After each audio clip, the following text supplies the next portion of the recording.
Hi, everyone. Welcome to the UFO Hub live stream. I've taken a month off and I'm officially back with a wonderful and great guest, Mark Passio. And so I'm really consider Mark one of our great thinkers of our time, and I'm really happy we're able to have this conversation today.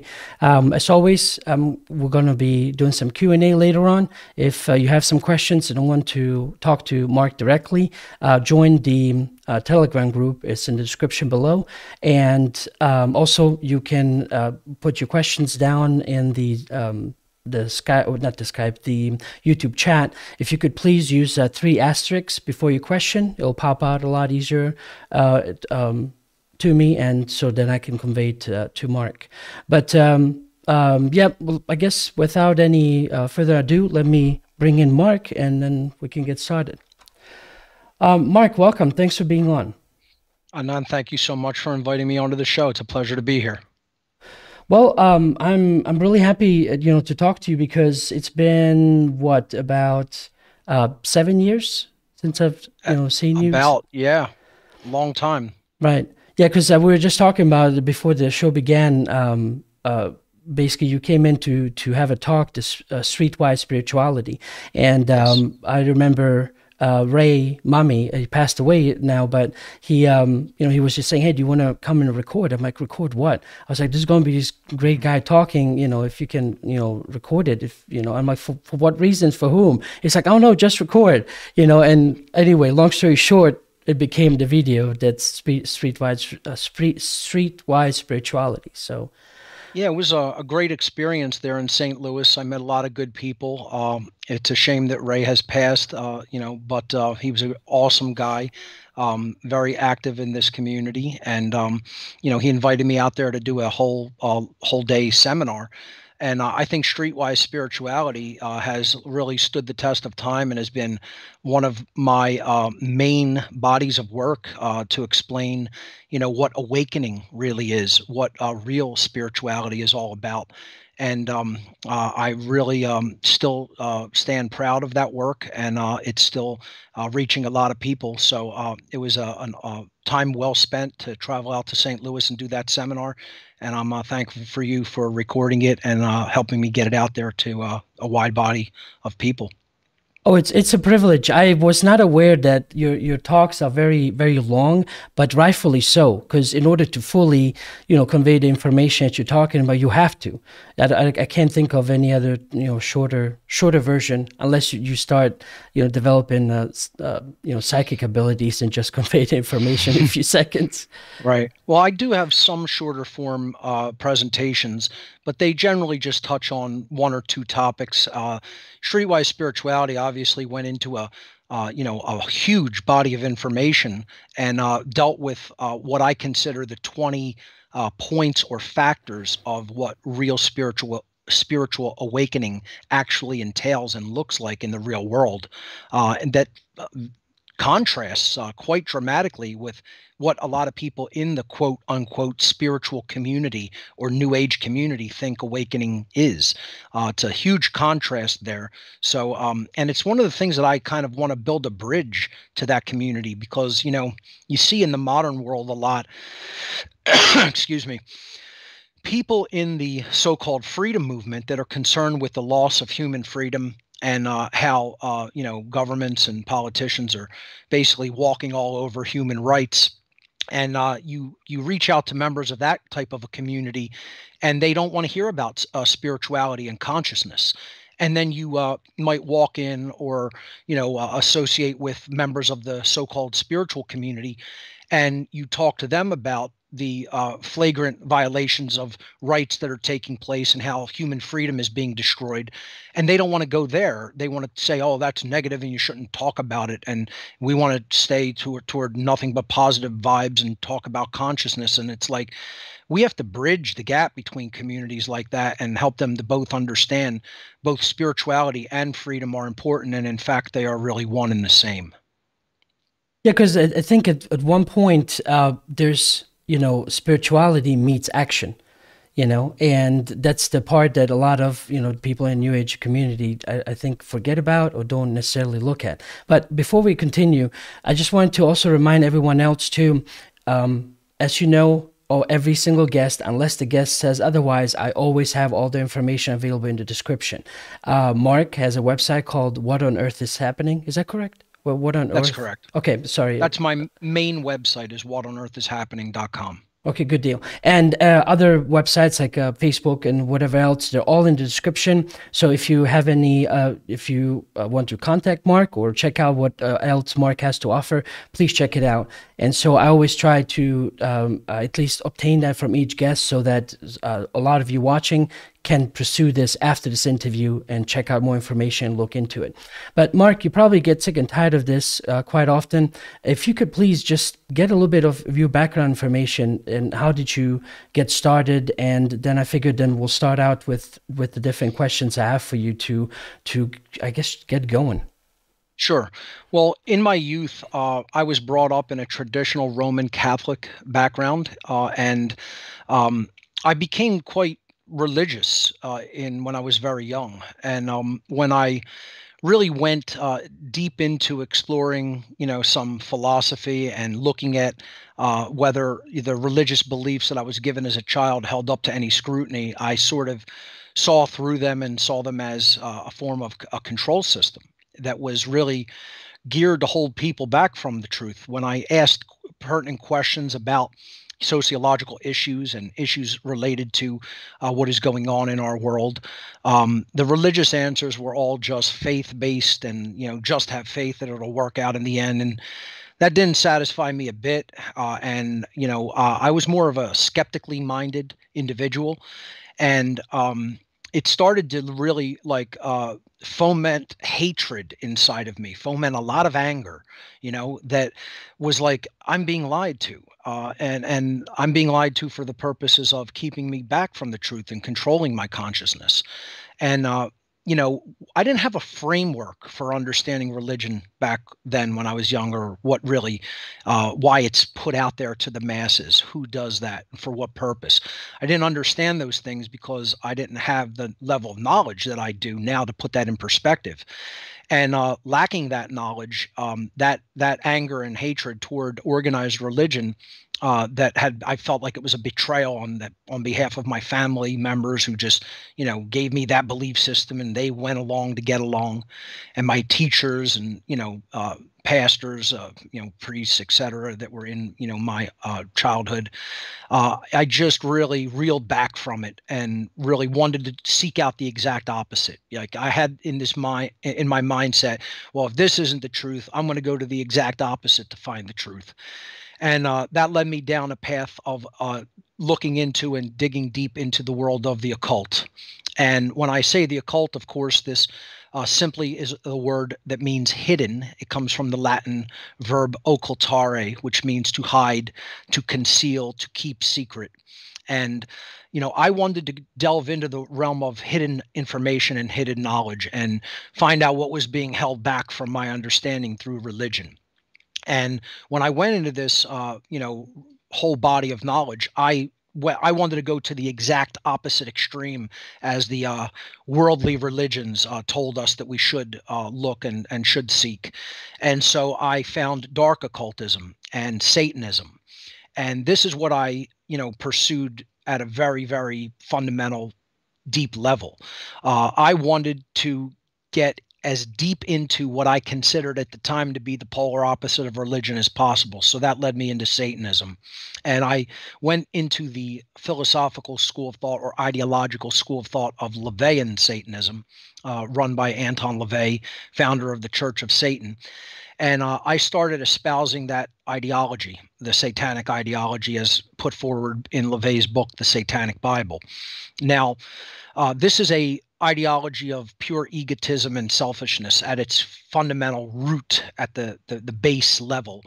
And it sees the self as the godhood. It sees, the ego is raised to the level of godhood.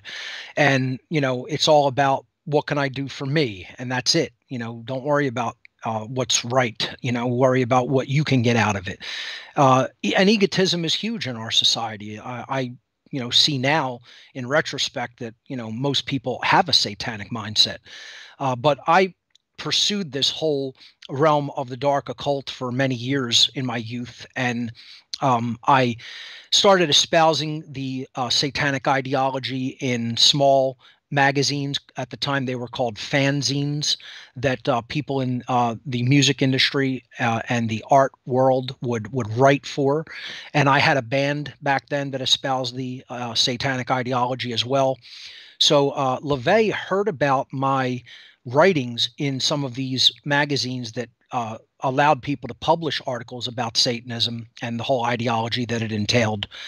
And also, I obviously wrote about it in the lyrics in my band at the time, which was a death metal band called Insanity, which is actually still around today. But I was the head of that band at the time, the founder of it, actually. And I wrote the lyrics for it, which espoused the satanic mindset. LaVey and people who worked with the Church of Satan and wrote in their publishings, like the Black Flame, which was their official publication at the time, a magazine called the Black Flame. They would do reviews, and they would sometimes review things like bands, their lyrics, etc. And I guess Anton LaVey, got wind of what I had been doing with publishing in different music fanzines and writing lyrics in my band.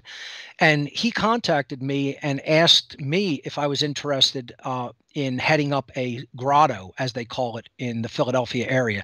Now, I had already become a member of the Church of Satan. They have a very simple ranking system or degree system, if you will. It's not like a full host of degrees as you might find in Freemasonry. It's actually very simple. There is a standard member, and there is no rank or degree conferred. They're just considered a member of the organization. That's what I was at the time when I was contacted by Anton LaVey. And then there is priest, and that's just one level, standard priesthood. Then above that, you have what's called magi, magus, or magistra. Okay, magister or magistra, depending on the gender. So that's a higher level priest. You could look at that as the lieutenant of the regular ranking priests. And then there is what's called the Council of Nine, which is a council that makes decisions about the direction of the organization. And then there's high priest, which is what LaVey was, and obviously there's only one of them. So I was at the very last level below ranking member when I was appointed to priest. Anton LaVey gave me the position of priesthood back in 1997. And he wanted me to head a grotto. And I said no, that I did not want to do that and take that personal responsibility, because I wanted to just continue to look at Satanism and treat it in my life as just something that's personal. I didn't want to make it a group activity or take the responsibility of, directing a whole group of people. So I turned down the position of grotto head, at the time. And I just kept, espousing the ideology as a priest within the organization. And I was invited to some other grottos to see how they were run and to, basically bump elbows with the membership of other grottos in my area. When I attended those meetings and rituals of other grottos, that's when I saw that Satanism was not what I thought that it was. It was not just people looking for occult knowledge on their own and seeking basically psychological information, which is what the occult really ultimately is. It's knowledge about the laws of nature and the human psyche and how it works and operates. And I thought that it was just individuals doing that because they wanted a better position over others in their lives. So if they had more knowledge, it would put them in a better position to get whatever they wanted out of life over other people who remained in ignorance and didn't have that level of knowledge. And I thought it was just operating on that personal level. That's naively what I believed at the time that Satanism was. When I started actually attending some grottos in my area, they were packed with people from at high-ranking positions of power from every institution in life that you could possibly imagine. People from politics, banking, judges, military people, police, school teachers and principals, people in media, people in entertainment, people in the scientific field, people in the medical field. You name the institution, the worldly institution. And there were people at some of the highest ranking positions of worldly power showing up at satanic rituals, at satanic grottos. So when I saw that, I was like, whoa, I took a step back and reevaluated this whole thing that I had become involved with over the years. And I realized this isn't just some individuals that want to understand a little bit more about how the mind works or how the laws of nature work so they could put themselves in a better position in life, right? This was a whole lot of powerful people coming together to increase their worldly power and put other people under their thumb. They were trying to basically increase their collective power at the expense of everybody else's freedom. They wanted to become gods on earth, essentially, is what I ultimately understood from my actual in-person dealings with them. They wanted to rule other people. They wanted to become the kings of the world and have everybody else be their subjects or slaves. And when I realized that what the whole ideology of Satanism was, and it's really no mistake, it's really not very hidden. Or occulted. They actually brag about it in their writings. If you actually read some of their writings, they tell you Satanism is the ideology of the rulers of the world. It's said in many, many different publications and public writings that are just publicly available to download. They'll make no bones about it, that we are the masters, we are the rulers of the world, and we are going to subjugate everybody else under even tighter control than already exists. And that's their goal. That's their collectivized goal worldwide, the whole worldwide network of what I now call the dark occult, the world of dark occultism. Again, occultism should be understood as having a dual purpose or a dual nature. There are two sides to the occult, the light and the dark. There is such a thing as light occultism. There is such a thing as knowledge that has been hidden over the centuries and millennia, because certain people feel that others are not ready to receive it, okay? And they hide it because they don't want it to fall into dark people's hands, evil people's hands, people who would use it for control and manipulation. Because yes, can the knowledge of how the laws of nature work and how the human mind works be used for manipulatory purposes? Of course it can, especially if you're wielding that as a weapon to people who don't understand it. So light occultists have traditionally tried to keep a lot of the body of information of occult knowledge hidden from people who they feel their consciousness is so low that if they gathered this in a selfish capacity, they would use it to control or manipulate others. And so they use that as a justification for hiding it. Now, I even think that that's not correct to do. That's why I consider myself not even a member of any of those groups or organizations that call themselves light occultist. I consider myself a de-occultist. I consider myself somebody who wants to unhide that information at whatever the cost is, because people have to wake up. They have to understand what this information is about. It's ultimately about themselves. It's ultimately about what's going on all around them in the world, in nature. Okay, it's about what's going on around them geopolitically in the whole realm of earthly institutions, and it's about how people in positions of power in all of those institutions are wielding the knowledge of psychology. So you have to look at occultism in general as look at occultists historically as ancient psychologists who are basically have high level information about how the mind works.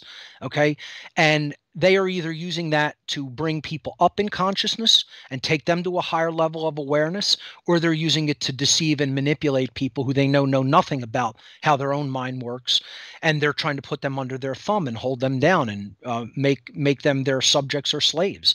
That's what occultism is. It can be used in either direction.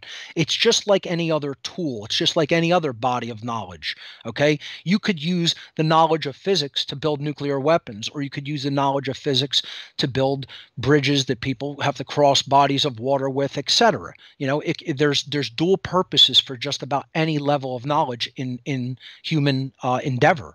So occultism is no different. We have to decide if we're going to use that for positive purposes, or if we're going to use that in a capacity that holds people down. Well, Mark, thank you very much for covering that, which kind of already got into the answers for my first question, explaining what dark occultism is. Now, I wanted to ask you, in this, I guess, cult, is it basically just all about one's control over another being, or does it involve, like the Hollywood often portrays, these, out of body, extra-worldly entities, demons, and things like that? Can you maybe speak a little bit about that? And since this is UFO Hub, not that we have to cover it, but what is their point of view, let's say, on aliens, and how do they view aliens as anything valid, or is it just something not part of their I guess, agenda? Well, in the level of Satanism that I was personally involved in, they did not see Satanism as interaction with demons or non-human entities. Satan was considered an archetype and an archetypal force. So they saw Satan as the ego personified. And could you just hold on one moment? There's someone at my door that keeps ringing the doorbell. Just give me 30 seconds. Yeah, no problem at all. Okay. Well, for those of you joining just now, we're having Mark Passio on, and he will basically. I got a chance to meet him a long time ago, and I'm happy that we're actually, meeting again and basically having this interview for you guys today. So we'll cover a variety of different subjects, but I apologize for. Sorry, I'm sorry. I apologize for that interruption. Apparently, it's somebody soliciting and did not realize I'm obviously in an interview. Right. So that's all right. that occasionally occurs, and I apologize. To go back to what I was saying, they did not look at Satan as an entity. It's an embodiment of consciousness that is about pure egotism, moral relativism, and social Darwinism. They look at it as we are the elite. We are the chosen ones. We are the ones who are better than other people, and therefore we're going to basically rule them. We're going to initiate some people into our select club of the administrators of worldly affairs, and then the rest we're going to basically either rule or destroy at our discretion. That is literally how they see people, as cattle. People will say, well, once you're in something like that, you can't ever get out. And whenever anybody says that, I clearly know that they don't understand what Satanism is, because they use people at their discretion. They will groom people. They will tap people and groom them up into higher levels of their worldwide network at their discretion. And if it looks like they can't use you, or that you've developed some level of conscience that will not allow you to proceed further in their agenda and in their endeavors, they'll drop you like a hot potato. They'll cut you loose immediately and not worry about it if you aren't already at a certain level of involvement with them. It's sort of like a mafia in that regard. If you already are involved in the crimes and you know about crimes that have been committed, then they will not allow you to be cut loose. And if you did then try to get out of that organization, then your life would probably be in jeopardy. In my instance, I never went into the dark occult that deeply. I admittedly will tell people out in the open, the level of involvement that I was involved in is one step above the public. It is what I consider the Boy Scout level. It is, you're not very, very deeply involved or at a very high level involved. You're involved that if the general public that's being ruled is down here, you're one very thin level of water above, a very shallow level of water above the public. Although you have crossed the veil into at least getting a glimpse into what they do and how they do it. So, my understanding of morals and my conscience would not allow me to proceed any further than that, to start participating in crimes. Once again, I thought Satanism was something very different than what it really was once I got a glimpse past the veil, so to speak. Once the curtain got pulled back and I got a little glimpse of what was going on in the back room, I was like, that's enough for me to see. I understand what this is, and I'm not going to proceed any further. Again, I was in ego enough that I wanted Satanism in my life. I wanted, some level of control over other people from an egotistical point of view, because I felt like knowledge could do that. And if I have a tactical advantage in knowledge that other people don't, that will give me a tactical advantage in life that other people don't have. And that's how I naively saw dark occultism in my youth, until I realized these people are already using it in a very, very organized capacity toward a very, very dark and totalitarian agenda. And I was never about enslaving other people. I was about, again, selfishly wanting knowledge for myself that other people didn't have direct access to, which is what drew me to such organizations and schools of thought. But even then, if you would have said to me, "Let's enslave everybody and become the gods of the earth," I would have looked at you like you were crazy and said, "I want no part of that." And that's why I got out pretty quickly. And they were unconcerned. They were like, "Go tell people what you think you saw, boy. Like you have a very limited understanding of what is really going on here." But some of them told me, "You could speak until your dying breath, and you'll change nothing, because we have people so inculcated into our way of thinking that we could tell them how we've manipulated and deceived them and how we've controlled their minds over the centuries. And we could explain the exact tactics that we used and how we did it, and they wouldn't believe it from us if we told them directly. What makes you think you're going to get them to understand?" That's what a Satanist told me once. And I wish I could tell you that he was incorrect. I wish I could tell anybody that they lied to me at that type of a level. They're very open to what they do when they're in private quarters. Of course, they'll deny it to the public. They won't let the public hear the types of conversations that you'll be privy to if you get within some of their actual private circles. But when they're in their own private domain, they speak very openly and, just out in the open about what their agendas are.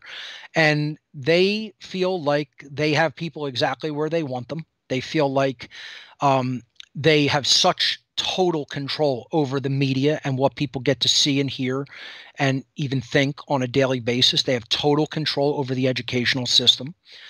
They have total control over the police. They own and control all police organizations. They call the police their dogs. That is their name for the police and military. They have no respect for police and military. They look at them as total order. They're total obedient slave order followers. And they call them their dogs, meaning like they're pets that obey their every command. That is their name for the police and military, our dogs. That's the only term I ever heard them refer to the police and or military. They call the public, the average individual that knows nothing about their agenda, knows nothing about human psychology, knows nothing about the whole world of the occult. They call them the dead. That is their name for them, because they consider them dead in the forms of the aspects of human consciousness, thought, emotion, and action. They consider them ignorant, which is the death of thought. They consider them apathetic, which is the death of emotion. And they consider them lazy and cowardly, which is the death of action. And if all three of those aspects of consciousness are weak or deadened or non-active, they consider those people totally unconscious or quote unquote dead. And that's what they refer to the average human being as, unfortunately. And again, it's another area that I wish I could, say that it is actually different than that, that it's that they're completely wrong and that it isn't like that. But I can't tell you that these sick, evil, psychopathic people are completely wrong. When I look at the general population, I see exactly what they told me is there. And I'm not under their mind control or thrall. It's like I abandoned that ideology a long, long, long time ago. But I'm not someone who says it all has to be positive, it all has to be good, that evil can never win. Like, this is just new age fairy tale stuff. Of course evil can win. The people who the Nazis practically genocided, the Nazis were winning until war broke out and more lives had to be cost to stop them. What about communist organizations and regimes over time? Did the Red Chinese not win over the people that they mass murdered? Did the Soviet the Soviet communists not win over the people that they mass murdered and slaughtered? How many mass totalitarian slaughters have happened over human history? Did evil not win in those instances just because eventually that regime died off or went away because of evil collapsing upon itself? That doesn't mean that good people can't lose. It doesn't mean that good always wins. It just means that even evil can collapse in upon itself after a time. That's not an encouraging thing that people should aspire to let evil keep doing this over and over and over again throughout human history until eventually that evil regime balls over onto itself and that regime collapses only for a new one to rise again. That's not spiritual. That's not enlightened. That's not even smart. It's a very dumb outlook on human life and human endeavors, and it's one that people who have a very short view of human history take. It's not somebody who knows any type of in a deep way what has really transpired in our world over the course of time. And this is what I've been trying to warn people about in my work for, the last 14 years. We're coming up to the 14th anniversary of What on Earth is Happening on November 11th of this year. And I've been trying to explain to people that this is what Satanism is. They're already in control of the world. It's not that they're trying to take over the world. They've been in control of the world for millennia. And they want tighter control of the world. And that's what this recent psyop of COVID-19 is all about. That's what the whole, agenda to jab everyone, put genetically modifying material in their body, because they are trying to prevent a real awakening from occurring. And they can only do that through fear and devastation of the human, genetic system. And they're winning. If people think that there's a real awakening happening right now, and the world still does not really understand about the world of the occult, at least hardly anyone that I bump into on a daily basis does. If they have any understanding of it whatsoever, they simply think this is some sort of a conspiracy theory, and it's because they have no personal involvement with it in their lives. They have never actually been involved in the world of occultism at all, for real, at a real level in their lives. So it's like, talking to people who I've heard about Paris, I've heard about other cities in Europe, and yet they've never been there. And they're talking to people who are native to Paris, and it's like, you hear what they're saying, and it's like nothing like what it really is, and they think that they know something about it. It's like people who have actually been in war, and they're talking to people who have never been in war, and they're telling them all about what it really is like. And the people who've never been in there say, "Oh no, you're completely wrong. It's not like that. It's like how I think it is." This is like what society today is really like when it comes to any kind of an understanding of the world of the occult or the level of power that they really have over our lives.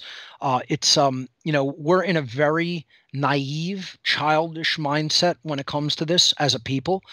There are still people who will insist that while they've never been involved in Satanism at all, that they know more about it than I do, having been a priest of the religion, right? It's like, if you wanted to know about what goes on inside the ranks of the Catholic Church, you might want to talk to a Catholic priest or a bishop or a cardinal, right? A clergy member. If you want to know what goes on inside a Jewish synagogue, you might want to talk to one of the rabbis, etc. Well, I was a priest within the Satanic organization, the Satanic network. And that means that I know a thing or two about the ideology. And people still insist it's all about the worship of demons or the invocation of non-human entities. And I'm telling you, that's not what Satanism is. Satanism is an ideology. It's a way of being in the world that is about ruling over others, gratifying the ego, not caring about the difference between right and wrong, not caring about, choosing right over wrong. It's just whatever I can get for myself is what's good for me, and that's what's right. And if it goes against me or anything that I want, that's what's wrong. Period. Okay. And that's all it really is about. It's selfishness raised to the level of godhood. The ego is the god. And if you really just look at society, right, just how egotistical are people? Are people really concerned with the well-being and freedom of others? Are people really concerned with what goes on a worldwide scale as opposed to just the immediate sense of what's happening directly around them? Are most people totally selfish and only think about themselves and what they could do for themselves from the minute they wake up till the minute they go to sleep at night? I would say over 95% of people are like that, are in that mindset. I'd say that would be being generous. Probably over 98% of human beings are in that mindset.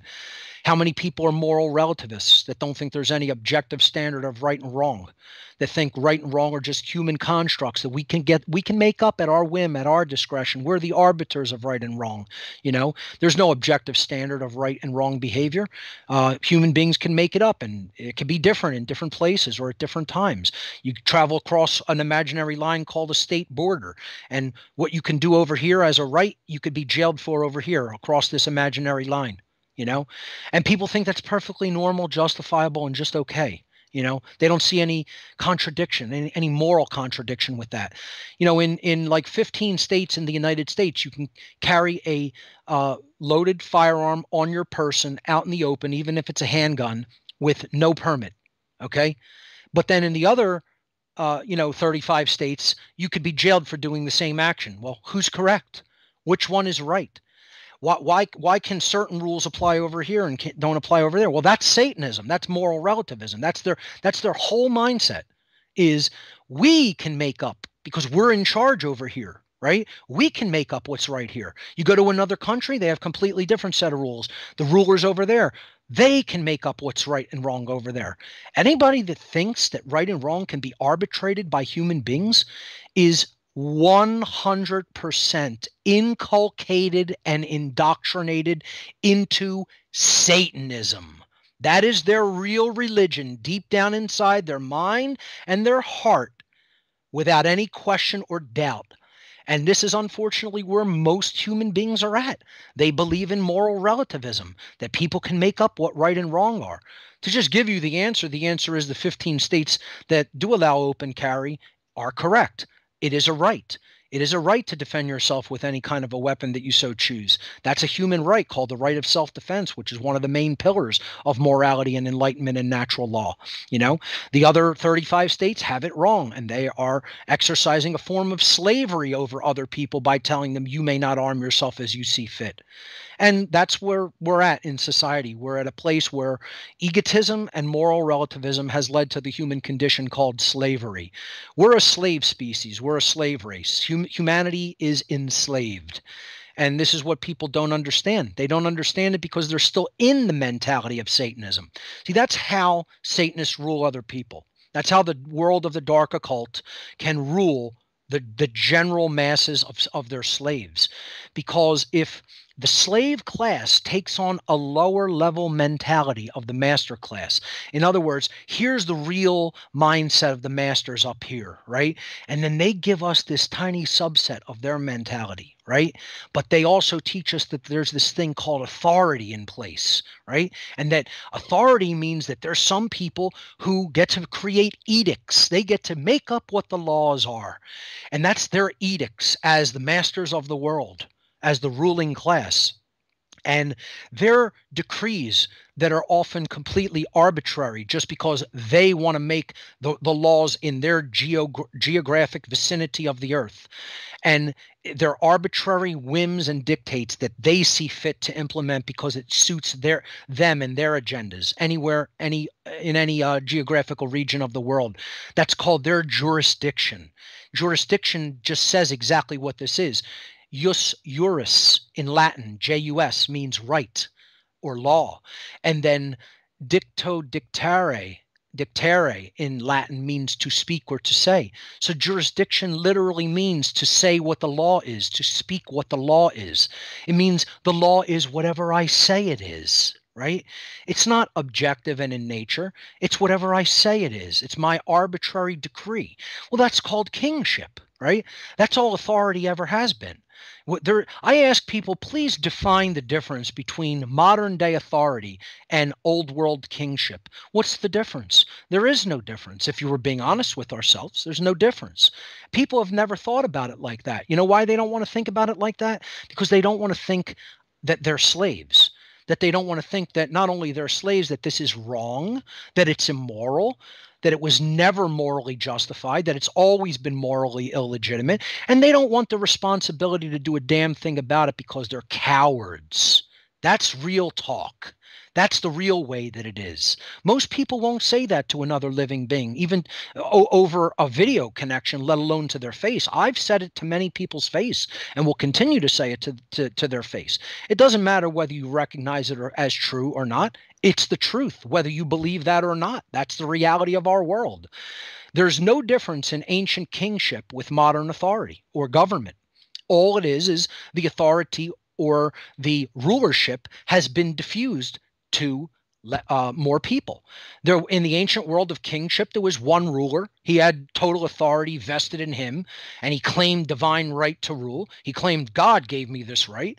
And in the modern day, we have government where the authority is just diffused to an oligarchical group calling themselves government. They're the new lawmakers who say whatever the laws are and write it down in a ritualistic form and say that this is now the law that binds everyone. And then, they call themselves government or the authorities. And other people, they say, have a moral obligation to obey these laws until they can beg them to change them if they're successful in that. See, that's total moral relativism. There's no objective standard of right and wrong. The real law which is the only law that does exist, is natural law. And that is the true objective standards of right and wrong. What are rights because they are actions that do not initiate harm to other sentient beings, and which behaviors are not rights, which are wrongdoings, which are transgressions against natural law, because they do initiate harm against other sentient beings. And so there's an actual list of 7 things that are transgressions against natural law. They're the true 7 deadly sins, not the church's 7 deadly sins, religion's 7 deadly sins, which are vices, not actual physical transgressions against others. The vices of the 7 deadly sins of the church are, let's see, it's pride, anger, jealousy, lust, sloth, greed, and one other one that I'm leaving out. Pride, gluttony, sloth, lust, anger, jealousy, and greed. That's it. Pride, gluttony, sloth, lust, anger, jealousy, greed. That's the so-called 7 deadly sins of religion, of Christianity. And all of those are vices. None of those are initiations of direct harm against other sentient beings. They're just vices. Pride, a vice of the self. Gluttony, a vice of the self. Sloth, a vice of the self. Lust, again, all vices of the self. You can go through them all. But the real 7 deadly sins, the real transgressions against natural law principles, are murder, assault, rape, theft, trespass, coercion, and deception. That's the real 7 deadly sins. That's how you can harm anyone else. You can bring harm to people by murder, the theft of life without your having the right to take that life. Assault, the theft of bodily well-being that isn't your right to take. Rape, the theft of sexual free will association, which you have no right to take without when it is not mutually agreed upon. Murder, assault, rape, theft, the theft of property, the stealing of property. Trespass, the theft of one's security in their own space, their own domain, their own living space. Coercion, that's the theft of free will. Okay, and deception is the theft of necessary information that allows people to make truly informed decisions. So you're stealing in all of those instances, and that's the one wrongdoing. is to take that which does not belong to you. Every form of wrongdoing that we can engage upon in a spiritual capacity, in a capacity of transgression against true natural law, the real laws of morality, is a form of theft. So there's only one real rule of the universe. There's only one real law. Don't steal. Don't take that which does not belong to you. And that involves understanding what is our property and what is not our property. And most people don't know what that is, because they'll advocate that a portion of someone else's property is theirs rightfully to take or be seized by someone else and given to them. They'll advocate that the violence that is justified, used to justify that behavior is someone else's right to take. And they'll advocate for their own enslavement. This is what government is. It's Stockholm syndrome. The belief in government is a form of Stockholm syndrome in which the slaves want their enslavement and want the rulers to rule over them. And it's mass madness. This is a mass cult. That's what we're in, and it's not talked about enough in this community. The UFO community often wants to simply talk about extraterrestrial intelligence. And again, we could explore the ideology of the rulers of the world indefinitely. And at some level, yes, some of them do believe in that they're doing the bidding of higher level entities, that are extra dimensional or extraterrestrial. Without a doubt, that is a belief within some Satanist mindset. Most of them are simply atheistic, that just believe in the accumulation of more and more worldly power and the enslavement of others. But there is a subsection of them, I would call them the Luciferians, that do believe that they're either engaged with, a plan with, a partnering with, or doing the bidding of off-world entities.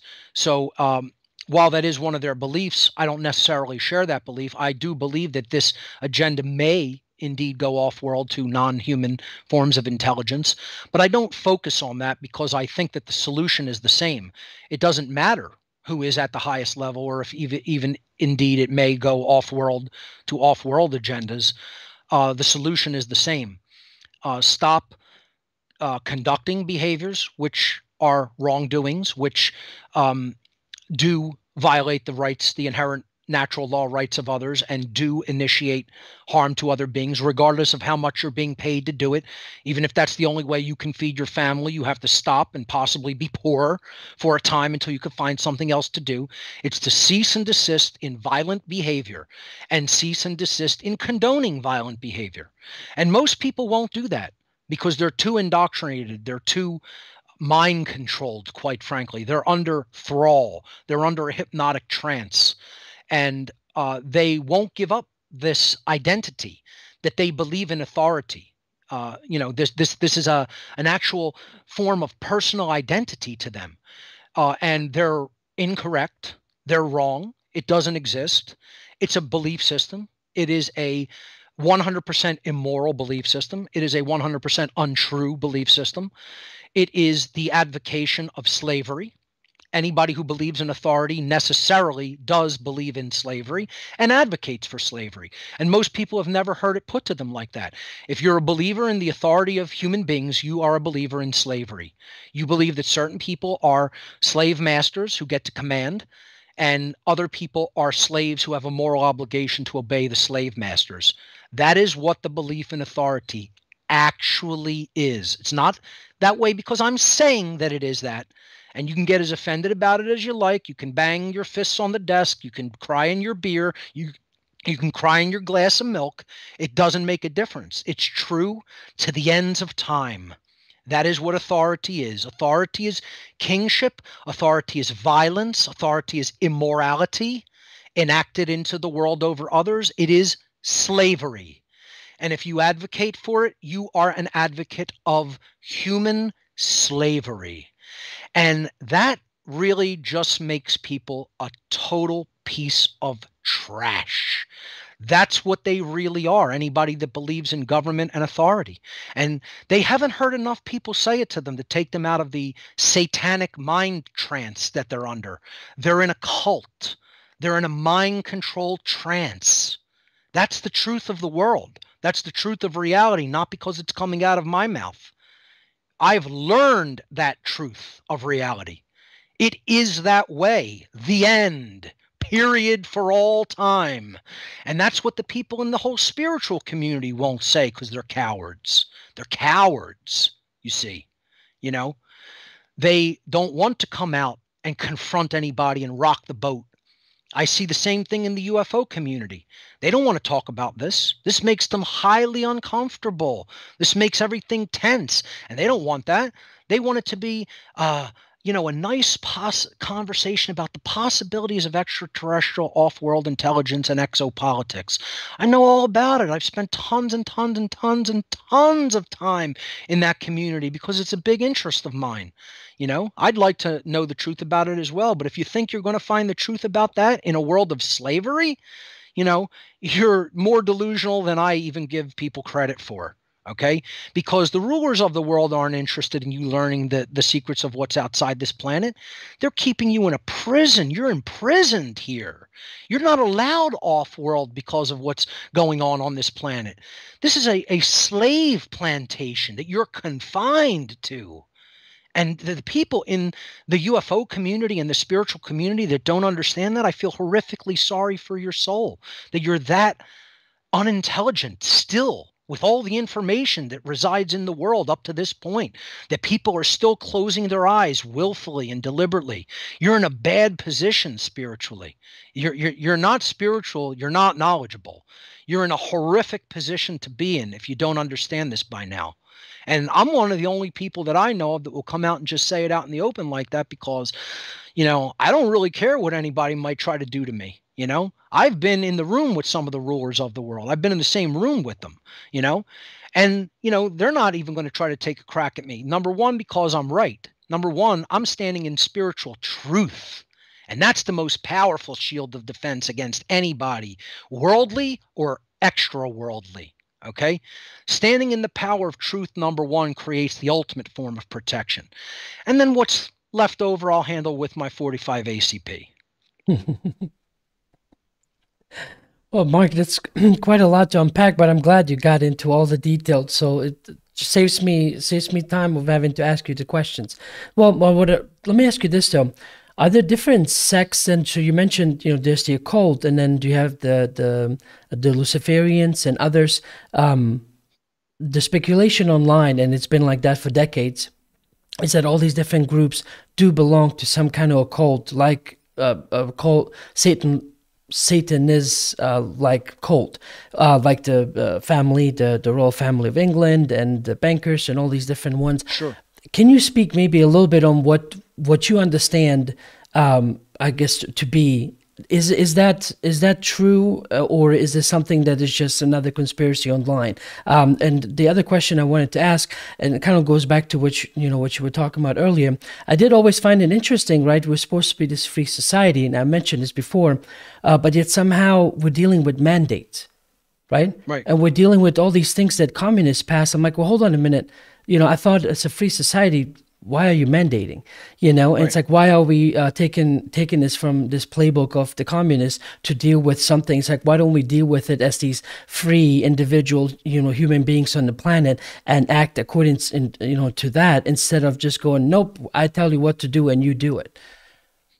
Yeah, so the first part of the question regarding groups of occultists and or organizations, that is not conspiracy theory. A lot of people try to twist and turn it into that. People who don't know a lot about it and can't speak to the correct organizations will basically make it look oversimplified. They'll use the term Illuminati a lot. I personally hate that term because it means the enlightened ones. A lot of people don't even know that the place where that term came from was the occult organization in the 1700s known as the Bavarian Illuminati out of Bavaria, Germany. And it had a lot of deep connections to the beginnings of organized communism, which I'm going to speak to in a upcoming presentation called The Dark Occult Origins of Nazism and Communism. You know, and the term Illuminati, I don't like it applied to this satanic you know, network, because they're not enlightened. They're not spiritually enlightened. They're the exact opposite of spiritually enlightened. You know, they may be knowledgeable, but that doesn't make them enlightened. You know, they're knowledgeable and they're using that knowledge as a weapon over other people. That doesn't make you enlightened. That makes you a control freak, dominator, psychopath, which isn't enlightened at all. So, believe it or not, the term that the original Bavarian Illuminati occultists used for themselves was even more egotistical, which shows you their satanic mindset. They originally referred to themselves as the perfectibilis, which means in Latin, the perfect ones. I mean, imagine somebody thinking they're completely perfected. There's no room for improvement. I'm perfection embodied in a human being. I mean, think about the ego on them, that they would call themselves the perfectibilis. It doesn't quite roll off the tongue like Illuminati, though. So they changed their name after several years. But the original Grand Master of that group was Adam Weishaupt, and he considered himself a radical revolutionary that wanted to transform society in a way that was going to take it beyond kingship and that form of authority, and put authority in the hands of a secret, hidden ruling class that would rule behind the scenes and become God. And he turned his organization over to upon, you know, nearing his death, to an Italian, basically a totalitarianist named Giuseppe Mazzini. Mazzini was someone who ran a group called Young Italy in his earlier youth, and he patterned that organization is what ultimately the La Cosa Nostra mafia of Italy eventually patterned themselves after. And a lot of people don't know he was pretty much running mates with, you know, running buddies with another pre-communist named Karl Schapper. Schapper was, you know, one of the best friends of Mazzini, and patterned an organization called Young Germany off of Mazzini's work in Italy. And he was one of the people who founded the Communist League, which eventually gave rise to Marx, Engels, and the Communist Manifesto, a direct connection to the dark occult and the Bavarian Illuminati, which most people have no idea about. I'm going to trace a lot of these origins in my upcoming presentation. It's probably going to be minimum 6-hour presentation, maybe longer, in which I go into all the personalities and groups that led to the formation of communism. One of them was the Tavistock Institute of Human Relations, a think tank run out of London, England. Directly connected with Chatham House and Wellington House, who are, of course, directly connected with the Crown, obviously MI5, etc. And then you could look at cross connections between organizations like the Royal Institute for International Affairs. Their basic pattern, or not pattern, but the organization that is patterned after them and basically does the same thing in the United States, which is the Council on the Council for I wanted to say a Council for National Policy. It's the other one, the Council on Foreign Relations, the Council on Foreign Relations, CFR. And, you know, obviously they have high connections and ties with other think tanks like the Bilderberg Group, and another big one is the Trilateral Commission. So if you trace these think tanks and their origins, you will come to dark occultists and dark occult organizations. They absolutely form these political groups, these political think tanks. That is how they wield earthly power. And these organizations are supranational. They sit above enshrined governments and basically call the shots inside governments. They're the policy setters for government organizations. So you can go on and trace other think tanks and organizations, and you will see that they all have connections with dark occultists and dark occult organizations as well. Without a doubt, Satanists own and control those organizations. And again, I delineate between Satanists and dark Luciferians. Dark Luciferians, I would say, are even higher level in the satanic hierarchy or in the dark occult hierarchy. And they do understand natural law, and they do know that there's a creator of the universe that put natural law into effect. and they don't want to obey that force in nature. That they don't want to. They want to rule in hell rather than serve in heaven. They would rather wall the earth off from the rest of the entire manifest universe and rule it as a prison as long as they could be the rulers. That's how egotistical they are. They know that natural law exists, and they look at it as a confining set of restraints against them being able to do whatever they want. And therefore, they have rejected it and tried to do everything to insulate themselves from it. And how they do that is they make other people do their dirty work. They make other people into their order followers. The order follower class is who's going to receive the brunt of the karmic debt and karmic consequences, not the people who call the shots. They're insulating themselves from that karmic debt by saying, we're not the ones who are actually performing the violent behavior. We're just calling for the violent behavior. We're telling people this is your job to do this violence for us. And then who goes out and does it? The police, the military, the National Guard, etc., all the other adjunct organizations and paramilitary organizations. Those are the people who are taking the direct karmic consequences down upon their actual soul. Whether they believe they have one or not, when they die, they'll find out. That's one thing that I've been talking with people about, and it actually almost brings me a slight modicum of pleasure to understand that everyone will die one day. And everyone will be held account for what they did or did not do in this realm, because what we do here has repercussions, and what we do here matters. And when we face our ultimate one-to-one passing from this world, this thing that we're going to do ourselves, just like we came into this world alone, we're going to leave this world by ourselves, one at a time. And we will find out that there are repercussions and consequences. The game here on Earth, and it's not really a quote game, I'm just using that term. The whole plan here on Earth, if you will, is truth and consequences. Did we learn the truth? Did we serve the truth? Did we speak the truth to others unapologetically and fearlessly? Okay. Did we try to live our lives in harmony and accordance and in alignment with truth? Right? Or did we not do any of those things? And there will be consequences manifested either way. Some will manifest here on the earth plane. Some will manifest wherever our consciousness goes after this plane of existence. And there will be people in shock and horror. And I get a nice big grin on my face when I think about that. And not their shock and horror, but that we all will individually be held to account and to consequence for what we have or have not done here. That puts a big smile on my face. One, because that's cosmic justice. Two, because I know I'm okay. I know I did what was required of me. I know I made the appropriate and required sacrifices in my personal selfish aspects of my life, and put those things on hold and on the back burner to do what was right in the times that we are living in. And I have no doubt about that.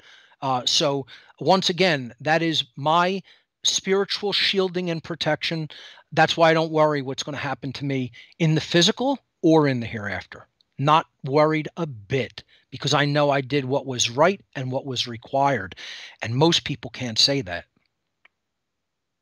Mark, I'm glad you're covering all these different subjects and talking about these different things, because I've often also mentioned to people that, log into UFO Hub to watch, and I have some open lines. So on occasion I would share some personal experiences and a point of view about certain things. And I said, I can understand that a lot of people are always interested in UFOs and they want more about UFOs, tell us more about these ships, what's going on and all this other stuff. I said, but the more important and pertinent information right now is your well-being in this moment. And so if you're not taking care of that, you can pretty much also be worried, about wondering about UFOs and their ships behind bars when you're captured, That's right. And one of the That's things, the advanced class, folks. You think you're going to skip kindergarten and go to, college level physics? They're looking at us like, you got to solve your own problems down there. You got lots of them to work on and solve. You think that beings of that intellect and spiritual level of understanding are really interested in pulling us up by our own bootstraps instead of allowing us to do it for ourselves and learning. That would be like trying to take a kindergarten child and put them in an AP physics class. Think about how well they do outside of that low level kindergarten class. They wouldn't do well, skipping all those grades. And unfortunately, they're just popping in, taking a look. Have they learned their lessons yet? Are they ready for the next lesson? And then unfortunately, folks, the answer is no.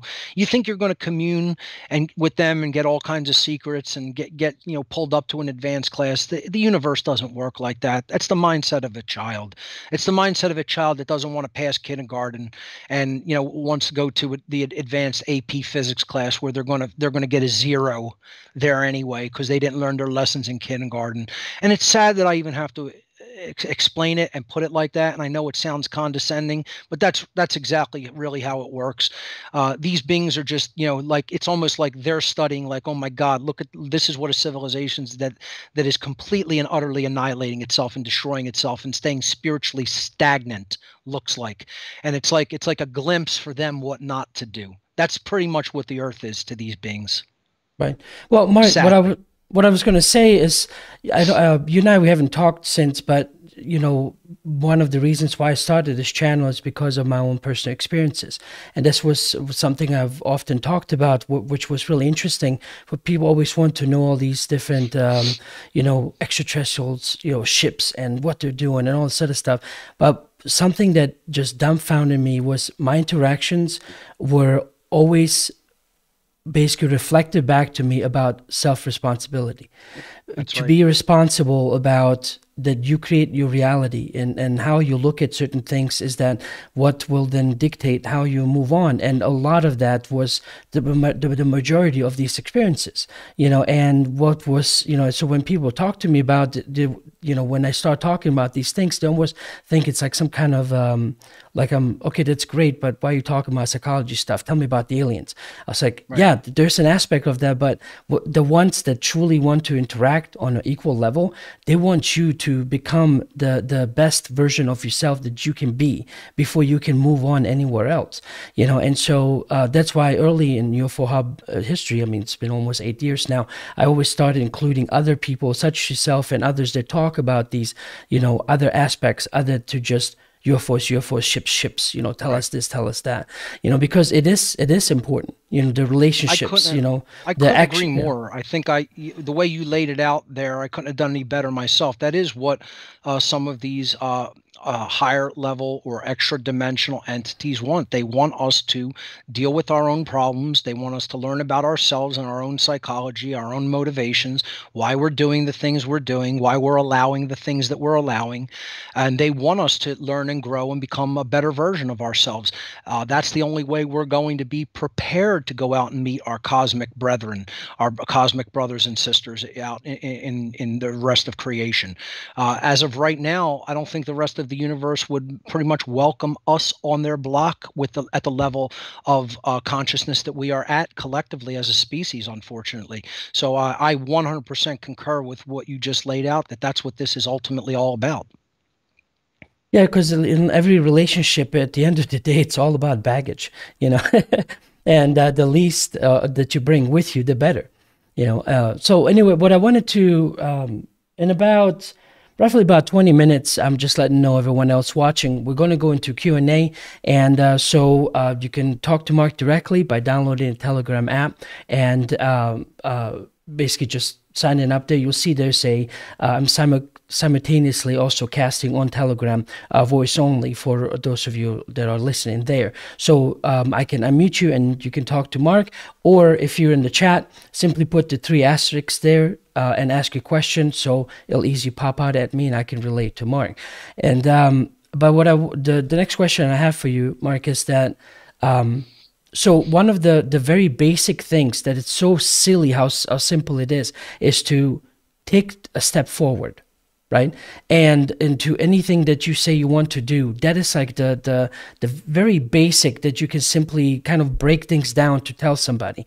And so people always expecting, and we talked a lot about this a little bit before the show started, such as yourself and myself and others that are very close to me, they're very self-driven. Like, they don't need people telling them what to do. They just know this is wrong, I got to fix it, or this is right, awesome, let me encourage it, right? And so, but not everyone always thinks in those terms. And so, can you add a little bit more to that? Or do you think there's even more of a simpler step to them just say, just start taking a first step on your own and just go to see where it takes you? I love that you brought up this question, because I talk about this all the time. And I was telling you in the pre-interview session that I'm actually giving a seminar to try to help people develop skill sets like that, particularly when it comes to speaking out through modern forms of technology and publishing, communication and publishing on the internet. And so, yes, that's the step that we need to take as a species, is to stop looking for a leader. There is no waiting for orders from headquarters in this spiritual war. You want to know why? There are no generals. There are no lieutenants. There are no, people who are in quote charge. It's everybody has to step forward and pull their own weight and make their own effort and create. We're here to be small C creators. And we're here to create with our unique abilities and our senses and our understanding, and then create media that you can share with others. This is what we're here to do. We're here to reach out to others through our words, through the ways that we can formulate ideas and put them before other people's attention. And that's how we can influence others to think differently about things. And therefore, that will inform their behavior and make them conduct more positive behavior that is within right, and is not out of alignment with what is right.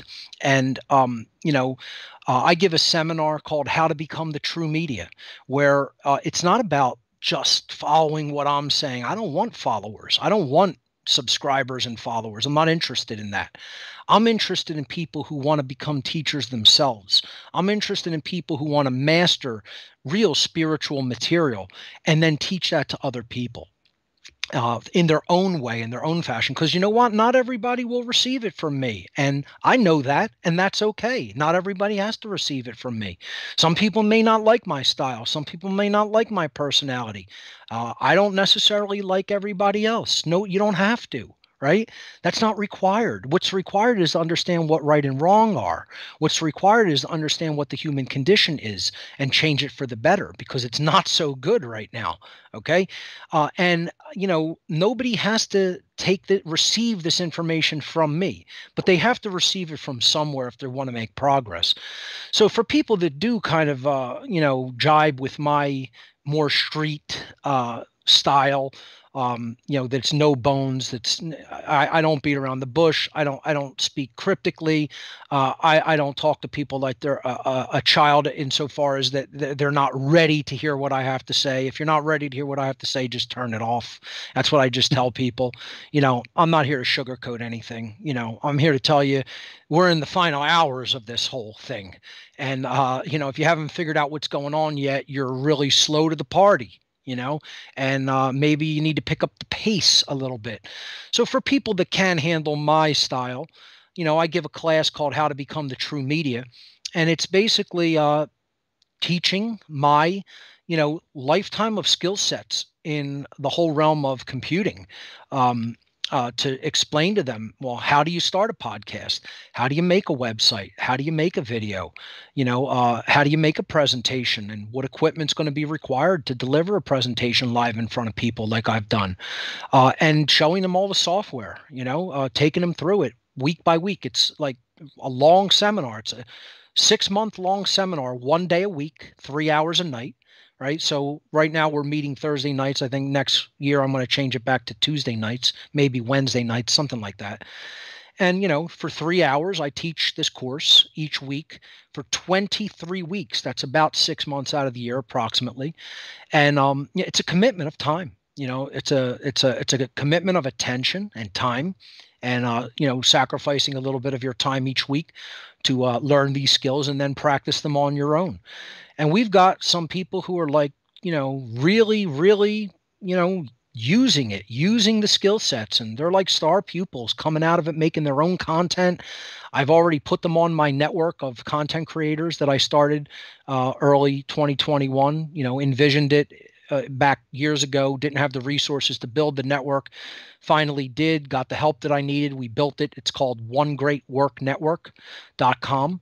Again, onegreatworknetwork.com. And we have like 52 content creators up there already. We're going to be onboarding a few more before the year is out. And, some people who took this class ended up as even like star pupils and are already on One Great Work Network, making content, putting content up there on a weekly basis. So, it's very practical, worldly skill sets are taught, because a lot of people who have knowledge and know a little bit about this type of stuff don't know how to reach out to other people online and teach it. And we're showing people how to do that on a weekly basis. I'm now kind of restructured my content so that I'm doing live broadcasting 6 months out of the year. And then for the other 6 months, I teach this seminar. And I'm going to keep it going in that 6 month on, 6 month off time frame, because I think that's a better use of my time and talents, where, I can not only do my own outreach educationally to people for 6 months out of the year, but then for the other 6 months, I could teach a class of potential content creators.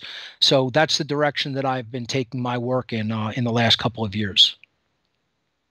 I don't want this to sound too condescending for those listening, but it was one of those things so many years into it where I realized I have to give practical examples, because I thought people were like me, where you get information like, okay, I'll take with it and run with it. But most people don't do that or don't know how. And so it's almost like just recently, I had to kind of apply this with my older son. I constantly keep telling him, it's like, find something you love doing and then get interested in it. If there's something I can do to help out, let me know, and we'll do that. Because he's 14 now, and I remember when I was 14, I already I felt like I already knew half the things I know today, and I'm just trying to just get your brain going, And so his mother and I were kind of talking about this. I'm like, we're going to have to start giving him some practical examples.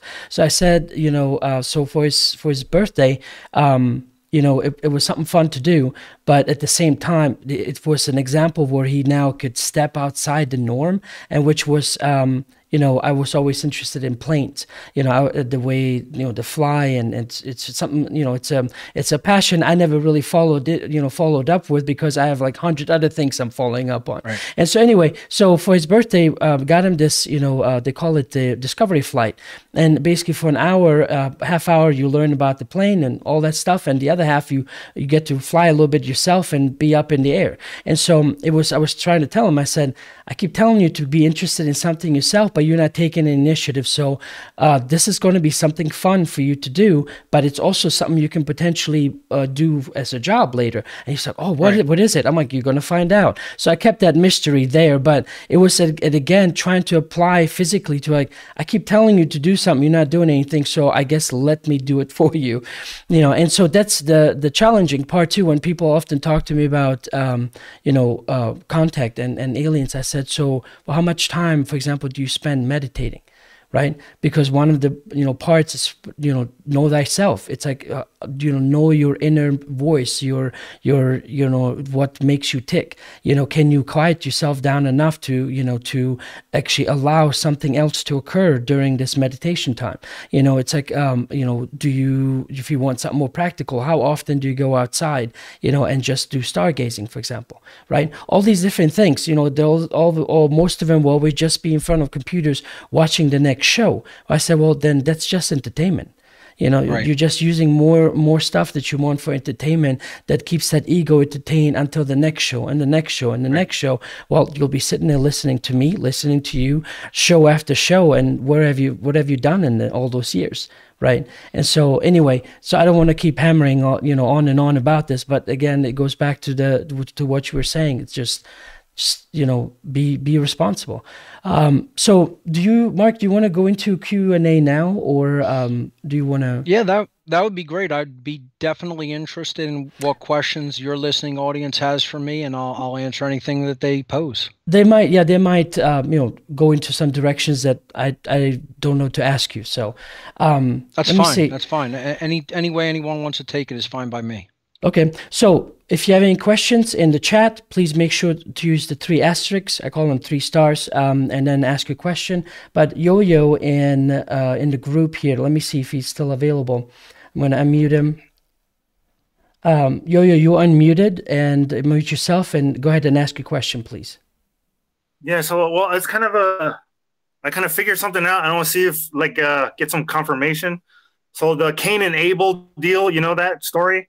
So I've heard this other, and then with my understanding of natural law, I kind of apply that to what I heard, some new information about the Cain and Abel, is that Abel was the one that actually started it, and he was trespassing with his herd upon, what is it, Cain's land. Cain, I guess, was like the planter. And then so, like how society says that the Cain guy is the evil one and he's the one who was wrong. But if you look at natural law, then Abel was kind of the one who started it. And then Cain had a right to defend his own property and his damage. I mean, he may have went too far and killed the guy, but I mean, once you're in a fight, you know, anything can go in a fight. You know, anybody that knows that can, you know, you don't know how things are going to go. So like people are teaching the wrong thing with Cain and Abel. And then it's like, can I get like do you think I have a point, or like, you know? Well, I don't really see natural law as necessarily connected with biblical allegory or the stories of Cain and Abel. I look at that as basically, you know, teaching people just not to, you know, aggress upon their fellow beings, which is a part of natural law.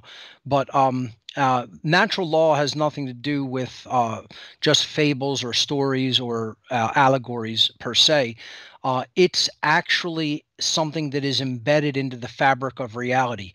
So when I say natural law, what I mean is a set of 100% non-man-made conditions that actually govern the consequences of the behaviors that we put into the universe through our choices. We think of, you know, how things are. We think of what we want. We think of what we want to do. Then we have a feeling about it in our bodies, and we act with our bodies. So there's thought, emotion, and action coming together to perform a behavior. Okay. Of course, the behavior is going to be informed by the information that we take into our minds first and process through our emotional selves. But then when we act into the world, we are generating a consequence always. You cannot act without consequence. There is a connection between behavior and consequence. And when the aggregate of humanity chooses certain behaviors, we then receive back from the universe aggregate consequences. And if our behaviors were within our rights, if they did not initiate harm, or if they did not condone harm, as a whole body of people, not just one at a time. See, this is how people misinterpret how karma works, right? Which is essentially what natural law is. They think you steal from somebody. Let's say you pick up something from somebody's coffee table in their house, you put it in your pocket and you walk out, and immediately a wrecking ball swings from a crane and hits you and, you know, kills you or knocks you down, knocks you out, puts you in the hospital. That's not how karma works. Karma is not an instant effect, one-to-one. As soon as you do something wrong, something bad happens to you. It does not work like that. That's how an infantile version of karma is perceived by most people. And how karma really works and how natural law really works is over wide swaths of time, huge stretches of time, where we can barely see the effect over long periods of time unless we become students of history, unless we listen to wise people who told us over time, if you keep doing this, this is the direction you're going to be headed, and here's going to be the consequence, and you're not going to want that consequence. But if you change your path and you go here, you're going to receive a good consequence. That it's going to be what you said you want to happen and how you want society to be. And we're sort of, as a species, not getting the connection because we don't see in long periods of time. We look for immediate gratification. I want this now. I want to see the result now, right? And that's not how karma works over long periods of time. That's not how natural law works. Natural law works over whole groups of people, whole societies of people, the aggregate consciousness.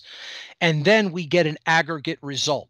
So we're in the result now of society being closed down, freedom being destroyed because of what all the people who came before us did, tolerated, let happen, okay? What they understood or didn't understand and passed down generation to generation to generation. And then there's a result in the world, and the world becomes a certain way. And that total aggregate result becomes more and more hardened and harder to undo, because more people have to make the decision to undo the way things are. More people aren't strong enough. They're not courageous enough. They aren't intelligent enough. See, this is what we need. We need intelligence to overcome ignorance. We need care to overcome apathy. And we need willpower and courage to overcome laziness and cowardice.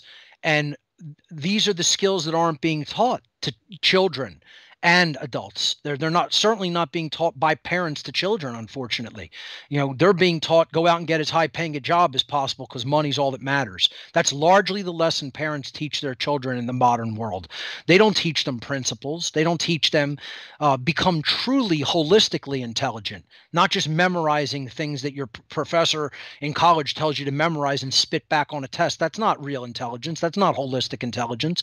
That's left brain intellect and memorization. That doesn't mean you have any common sense. That doesn't mean you have any heart-based intelligence. It doesn't mean you know the difference between right and wrong. You know, plenty of people who are very advanced in the sciences don't give a damn about what's right and wrong. You know, so they're stupid in that capacity. They're very dumb in the capacity of real world holistic intelligence, but they can crunch numbers like nobody's business in the left brain.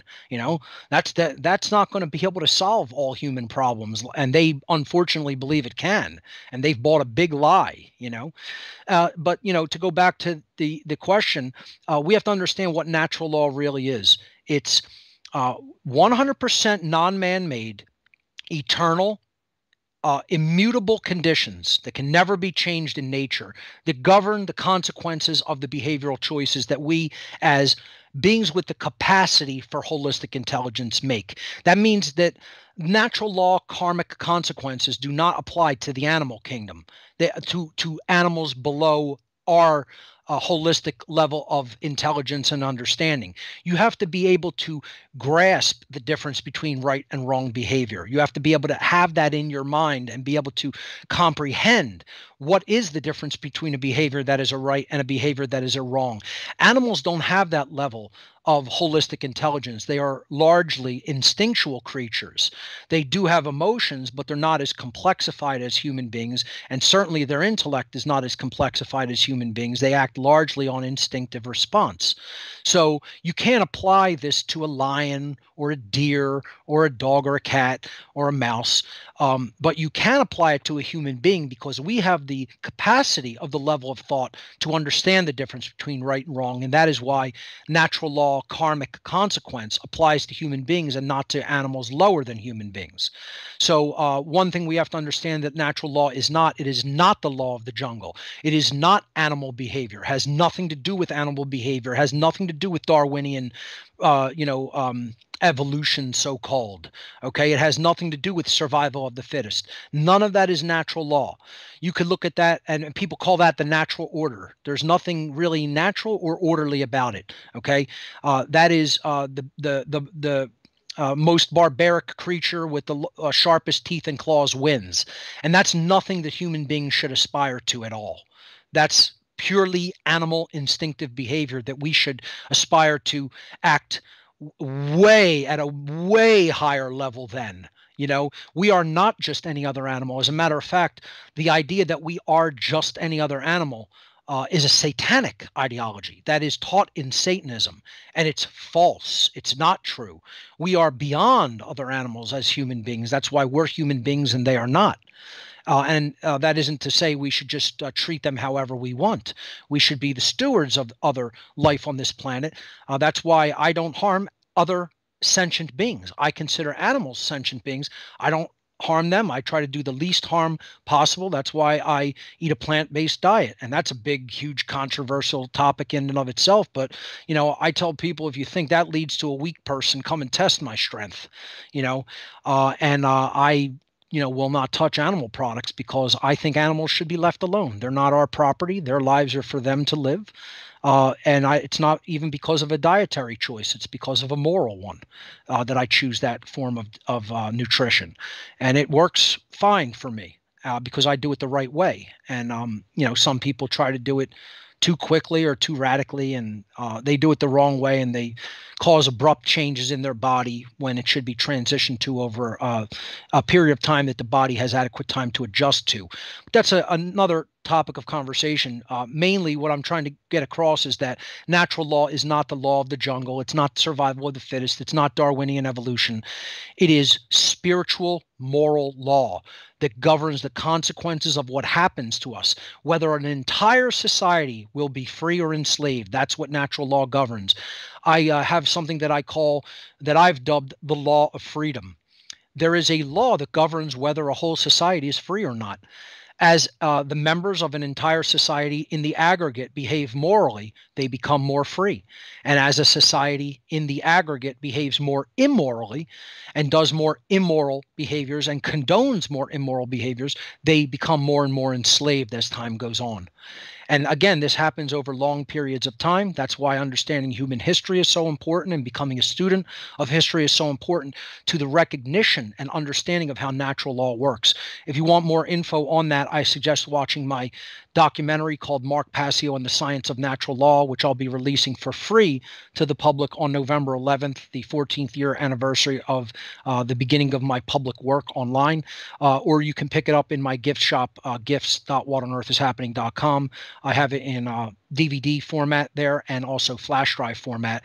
If you don't want to pick it up for a small fee in the gifts area of my site, you could just wait for me to release it publicly on November 11th. But it is available now in my gifts section. Thank you for that, Mark. Paulie and Nathan on Telegram, I see you raised your hand to ask questions. And I will get to you guys in a quick second. I have a question that has come in through this chat from Sayo Matt, asking, do you think that parents are entangled with the karma of their children? Absolutely. Because if parents teach their children the wrong things and then it gets embedded as a calcified belief in the brain of the children, they will inherit the, quote, sins of the parents. This is what is meant by, the sins of the father shall be visited upon the sons. It means that if parents don't take a conscious approach to parenting, and they don't teach children true principles and the truth about morality and natural law by learning it themselves and then passing it on to their children who they are the stewards of, then their children will grow up in a state of ignorance and continue the same immorality that their parents allowed, condoned, or even participated in. And therefore, the karmic consequences and karmic debt will be visited upon the children as well. So absolutely, I think that is how it works. Okay, thank you. Paulie, you're unmuted. Unmute yourself on your end and ask your question. Hey, Mark. I have a couple of questions. You mentioned dark and light occultism. Yes. But you didn't really elaborate a little bit on the light the groups or whatever. I don't know if you're talking about Freemasonry or some other org. And then before you answer, I'll ask another question too. And you covered a lot of stuff. It's hard to keep up, but I kind of was a little interested in local level, like community stuff. So you mentioned that you were surprised that people in your neighborhood or community were going to these meetings. So I was like a little curious on that. Are these dedicated places? Not from my local neighborhood. I mean from general institutions in the whole tri-state area. So there were Satanists from all over the region of this region of the country, not specifically from my neighborhood in Philadelphia. When I went to grotto meetings, there were people there from all over the tri-state area who had were already embedded and entrenched in positions of power and authority in different worldly institutions. Principals of schools of different counties would show up. Judges in different municipalities would show up. Police, there would be police guarding the ritual house when you would show up. Is this, you know, is this like a dedicated place where everybody knows what this building's for, or they rent out places and it's no, it's all by discreet? invitation only. It was a private home in an affluent neighborhood by invitation only. You know, and if somebody tried to crash it, there were people there with weapons. You know, there wasn't any crashing this stuff. You had to prove that you were invited, you know, that someone vouched for you to show up, and there were no outsiders allowed. You had to be an invited member. Yeah, you kind of see that stuff in movies sometimes, I guess. It's real.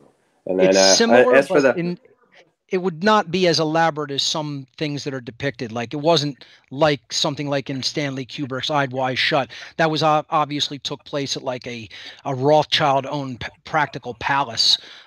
It was a totally self-contained gated community. This was more like suburban McMansions, if you could imagine something like that, where you know, they might have had a, you know, four-car garage and, you know, a driveway, and, you know, it would be like a group of like 20 or 30 people showing up. And these, do you think they also practice other religions, and you'll see them in church and they just keep this? They put on quiet? They put on those ostensible airs for people in their own community to make them think that they are practicing members of other religions. So it's like important for them to kind of practice fitting in with the rest of their own community, because that's what psychopaths do. They act like other people act to make them seem to other people like they're no different than them, when in fact they're interspecies predators. So they put on airs and masks all the time, and they pretend ostensibly to be from another religious denomination, when in fact they're hardcore, hardened, dyed-in-the-wool Satanists through and through. But they will absolutely pretend to be from other denominations of other religions without any doubt. Yes. Mark, do you remember the first question? Paulie, I'm going to have to let you go to give someone else a chance. Just repeat. What was the first question again, please? Because I think it was it was about the light occultism groups and yes, great stuff like that. Yeah, I'll speak to that briefly. Thanks, so we Paul. can get to some other questions. Thank you. Good questions. I would consider schools of light occultism true Freemasonry, true Rosicrucianism, and I'll preface them all with true because there's a light and a dark form to all of them.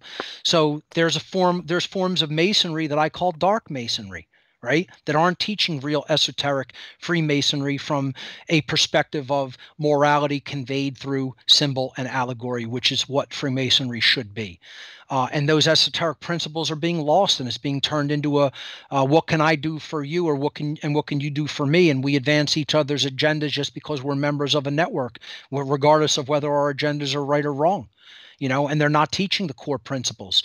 So Freemasonry could fall and go dark, as can Rosicrucianism. That's another one, Rosicrucianism, Kabbalah, the tradition of tarot, the tradition of theosophy, the tradition of thelema. There are many powerful, positive schools of occult thought, but they all have their dark sides. There is no one way that the world of the occult is. It has to do with who's studying it, who's wielding it, what are they doing with it, for what purpose. You got to always ask the question why. The why is going to determine whether it's light or dark. What are you doing with that knowledge? Who's involved in the group? What's this agenda? What is the agenda that is set for the group? So there is a light side and a dark side to all aspects of the occult, regardless of what branch or quote faction of occultism one gets into, studies, or becomes a member of. That's why I've said in many times in my work, I don't advise getting involved in group aspects of occultism, because you never know who's running it. You never know who's going to be involved. I know people at the highest levels and degrees of Freemasonry that tell me that at those levels that they're very, very good moral people trying to do the right thing in their communities, and there are outright criminal thieves that are up at that high level as well. And again, that's the bifurcation that you see in all areas of occultism. There is a positive side to it that one should aspire to, and to keep that knowledge pure and to do the right thing with it. And that's really happens again at a 1-to-1 ratio with what is going on in one's heart and mind. You know, that's my delineation between light and dark occultism. And I don't really recommend people to go into lodge systems, quite frankly, because if you are self-driven, if you are an autodidact, meaning you're a self-taught individual, you are good at teaching yourself, you can download all of the information publicly and for free if you know the locations to look for it online. I'd recommend the site libgen.is. libgen.is, that's Library Genesis. You could find almost any book, practically almost any book in the world on there of any significance that has been published and downloaded in a digital format, including many books on the occult of any school of occult thought, and learn just about anything that they could teach you in a lodge system on your own, and be self-taught in that regard, and become one who holds that knowledge, and then do the right thing with it by getting involved, creating media, reaching out to people, helping to make this common sense knowledge so that it's not used as a weapon. That's how anything, the playing field is leveled with anything. If everybody has access to it, nobody can use it as a weapon on somebody else, but in ignorance, anything's going to go when it comes to people who don't have good intentions yet have that high level knowledge. That's why we have to take that knowledge into ourselves and help to spread it in an egalitarian fashion so that it becomes common sense and it can no longer be wielded as a weapon over others. Thanks for that, Mark. Nathan, I'm going to a chat question first, and then I'll switch over to Telegram, but I'm giving you a heads up so you get ready. The other question from chat is from the 5D Raver.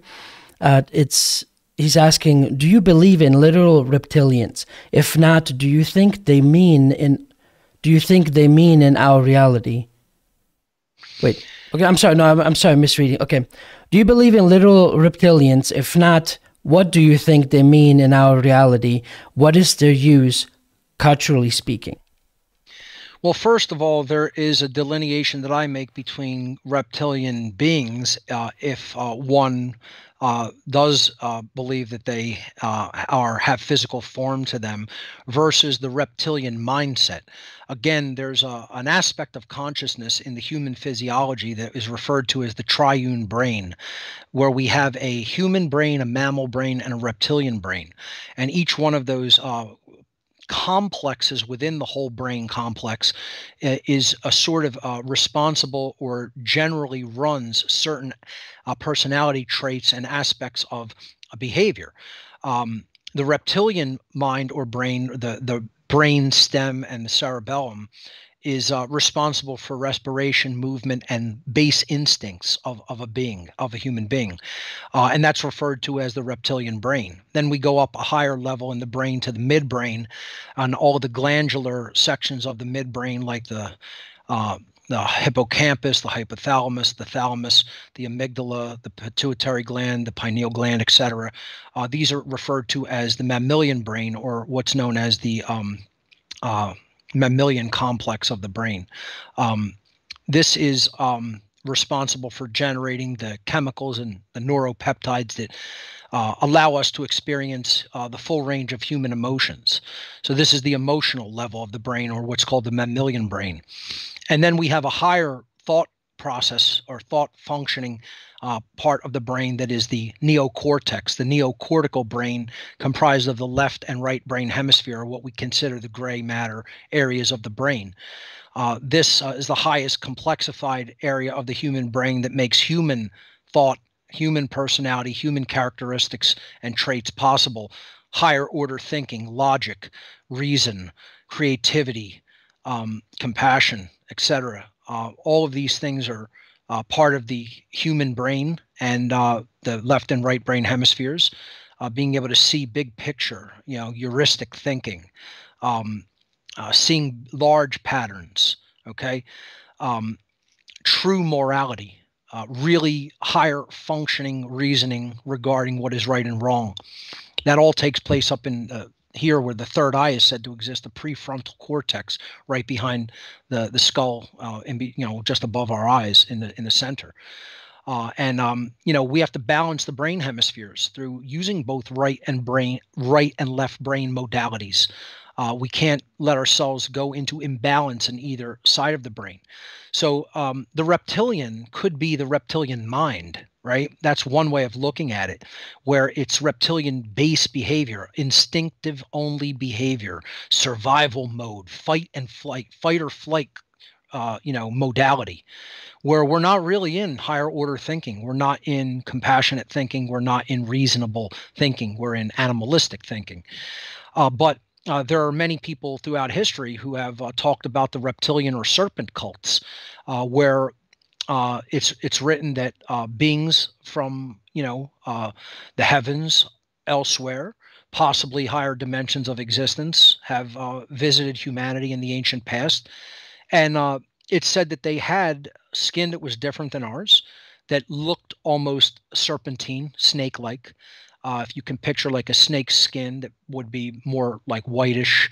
It's how they were described in ancient writings.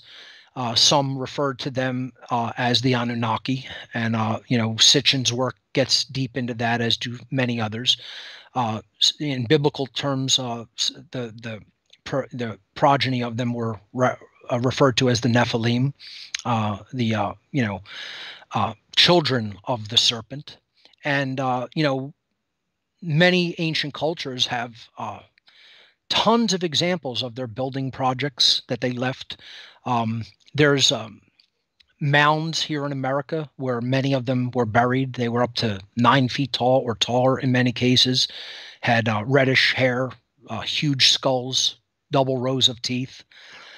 You could research all of this. It's in newspapers from the 1800s and early 1900s. Obviously, this was buried. People in institutions and scientific institutions didn't want to take down their existing linear view of world history and the development of human beings and admit that they were wrong. It would upset whole fields of existing science that would be thrown onto its head. And so they covered it up. But yeah, I think that certainly it doesn't mean that they're actual reptiles. They're probably beings that had, an outward, epidermis skin that may have had the type of feel and or look of serpentine creatures, and therefore they became known as serpents. But it doesn't necessarily mean that they really were. There could be all kinds of different factors of life and different combinations and looks to advanced beings, as far as I'm concerned. And when you look at how the universe is practically teeming with life and teeming with planets that are capable of supporting life, where the estimates go up by factors of thousands year after year by accredited scientists from just about every university in the world, who are really studying, what's going on in our universe as they are able to improve technology and see further out.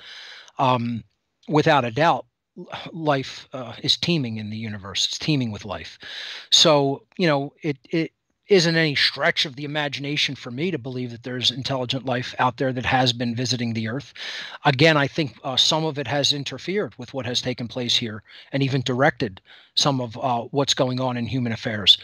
And then in other areas, I think they're just observing and looking at us with pity, unfortunately, because we're not making any progress, perhaps because of the ways that we were interfered. I've talked about that in a pretty in-depth way in my a presentation called Cosmic Abandonment. If you're interested in looking into that further, that would be the presentation I would recommend. Thank you for that, Mark. All right, and then last question then. Nathan, you are unmuted. Unmute yourself and ask your question, please. Yes, hello. Wow, a lot of really good topics tonight. It's very, very good. I have a few questions, but I'm just going to ask two just to keep it kind of short. Do you believe, or what sort of information, or what would you conclude is the fetal tissue that's used in the vax? Is that part of some sort of satanic ritual Is there a darker occult reason behind including that? At this point, no aspect of what these people do in the fields of endeavor that they involve themselves, like human genetic manipulation, the traumatization and sexual perversion that they perform with children, nothing like that would surprise me a bit. And so, yeah, I would say more likely that is connected to the further degradation of the innocence of children and taking material from, aborted fetal cells, as you said, and using them in twisted ways. These people are ill. You have to understand they're absolutely psychologically destroyed in many cases. They have undergone trauma-based mind control themselves that they've been put through intergenerationally from their family bloodlines. A friend of mine, Jay Parker, experienced this type of trauma-based mind control torture as a child and talks about it in his work. And there's no doubt about it that these sick psychopathic ruling class families put their children through that torture to inculcate them into their own cult beliefs. Now, I'm not saying that really actually confers any worldly power on them, or that they're communicating with any entities by doing that. This is just, it's mental illness. You have to understand, that's what, when religion goes totally haywire, and that's what their belief is. They call it the old religion. That's what they refer to Satanism as. They don't really call it Satanism. They refer to their beliefs as the old religion. And when a sick, twisted mindset has control and keeps exerting control over the beliefs of their, progeny down generation after generation after generation, these people develop all kinds of warped, twisted, sick beliefs and practices that they then put forward as this is our tradition and our ways of being in the world, our belief system, our rituals. So again, yes, they do act like that, and nothing at all would surprise me, because the depths of depravity that they go to would horrify people. And I have talked about it pretty extensively. I've talked about their rituals. They didn't do those types of rituals in the level of Satanism I was involved in, but I do know about them from reputable sources and people that I know that were directly involved at that level. So there's no doubt about it. They will use blood of children. They will, dismember members of, the society that they kidnap people from, often children. Again, you have to look at the work of Jay Parker. You should look at some of the work of Fritz Springmeier to understand some of this.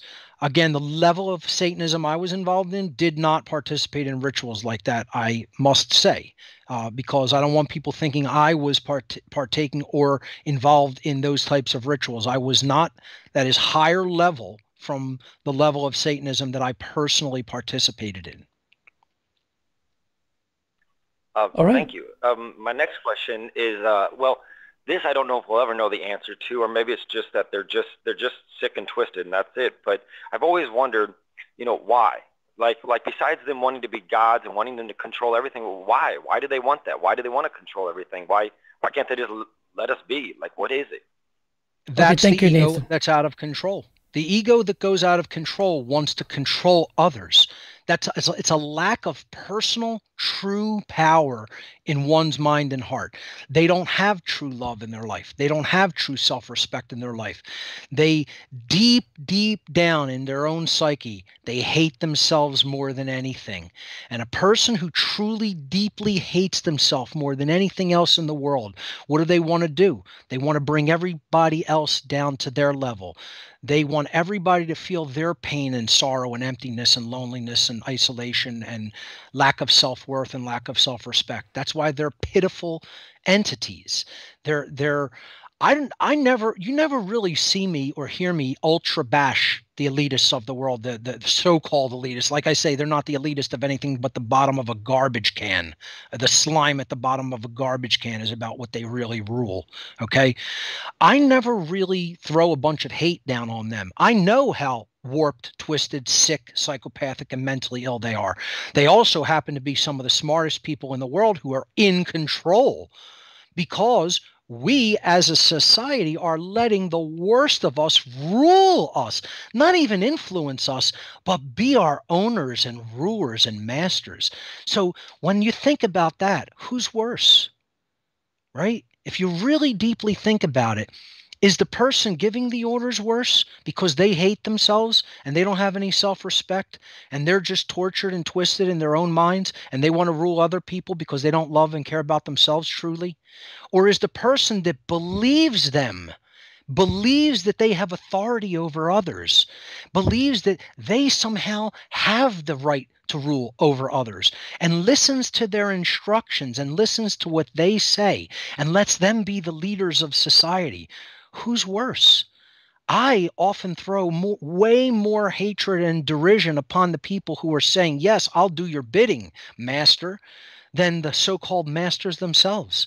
The order followers, to me, are infinitely worse because they would dare to say, we're good people. They would dare to say, we're doing what's right. We're following our orders because these people told us to. Like, you have no idea what's right if you're an order follower. First of all, order following and following conscience is mutually exclusive. You cannot follow conscience, what is actually right, the definitive knowledge of the difference between right and wrong, and then willfully choosing what is right. That's following conscience. That means you take the knowledge into yourself, you discern it, and you arrive at the correct conclusion of what's right and what's wrong, and then you follow what is right. That's following conscience. You're not doing that when you follow orders. You're skipping the whole process of discovery of what is right and, using a process of truth discovery and discernment to come to the correct conclusions about that. You're skipping all of that because you're too lazy to do that yourself. And you're saying, yes, sir. Yes, ma'am. I'll do what you tell me. That's it. And that's immoral on its face. That's immoral even if you accidentally end up doing the right thing. You still did an immoral behavior by not even discerning for yourself the objective difference between right behavior and wrong behavior. And this is what people who don't have true self-respect do. They join a cult called the police. They join a cult called the military. And they say, yes, sir, yes, ma'am, I'll do what you tell me because I'm too lazy and I'm too ignorant to figure it out for myself what's right and wrong. So I'll just listen to somebody else tell me and I'll try to abdicate that responsibility and pass it on to somebody else. And guess what? They're fooling themselves because that can't really be done. You can't really abdicate the responsibility to learn what is right versus what is wrong and pass that on to somebody else and say they're responsible. No, incorrect. You're always responsible for your own actions, your own behavior, and you'll be held to account for it either in this life or in wherever your consciousness is going when you relinquish the body. That's eternally true, and people will find out that it's true. One way or another, they're going to find out. Mark, thank you for that. And this brings us to our conclusion, and right on time as well. So, Mark, thank you. And I just wanted to leave this time to just leave us again with any websites, any concluding thoughts you might have, and then we'll let this be it.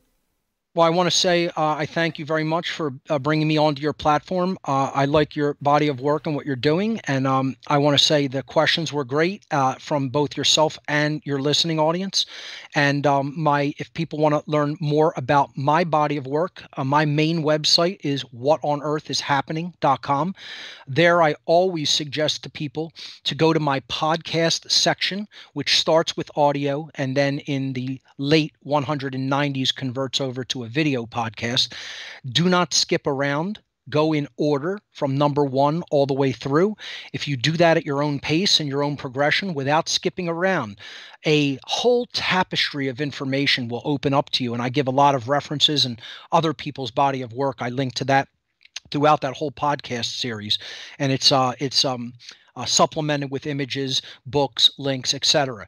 So it's a whole learning course there. That's what I recommend at whatonearthishappening.com. I have another website, which is a network of other content creators that I try to highlight their work. I founded this again earlier this year. It's called onegreatworknetwork.com. You can go there and there's the work of about 52 content creators currently up there. I think there's over 10,000 articles at least on the site already. So there's no end to what you can research there. And then I have another website called How to Become the True Media, where I take enrollment that the class begins in July and proceeds through December. I usually open up enrollment, I believe, around like May, maybe late April, early May. And then you can enroll for the class that starts in July and goes all the way through till the end of the year in December. That's called howtobecomethitruemedia.com. So those are my resources if you want to check out more of my work. Adnan, thank you for the interview. Great stuff, and looking forward to seeing more of your work in the future. No, thank you. I am truly honored. And I'm pretty sure everyone else watching this, if they've seen you for the first time, you have a library of things that they can catch up on, and I hope they do. So everyone else, thank you very much for joining us tonight. I hope you enjoyed it. And next week on Wednesday, I'm going to resume the open lines.